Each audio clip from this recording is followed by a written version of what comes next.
Hayat hep böyledir, aniden çıkmaz bir yol olur. Sorular aklını çelince cevap sendedir.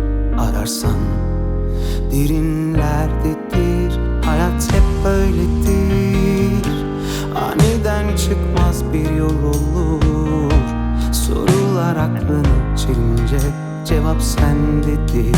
Ararsan derinlerdedir.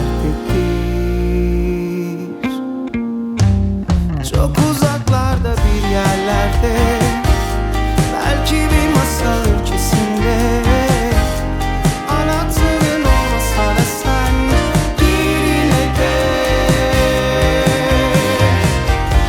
Çok derinlerde bir yerlerde, belki gerçeğin ötesinde, hayallerin kırılsa da sen sev yine de.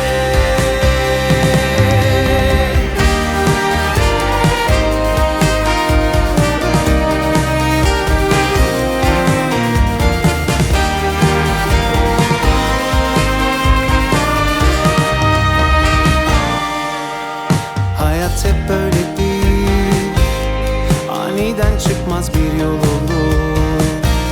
Sorular aklını çelince cevap sendedir. Ararsan derinlerdedir.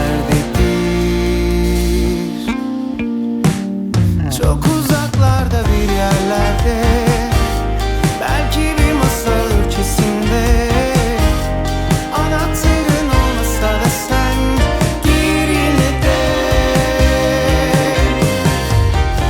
Çok derinlerde bir yerlerde, belki bir masal ülkesinde, hayallerin kırılsa da sen sev yine de. Sev yine de.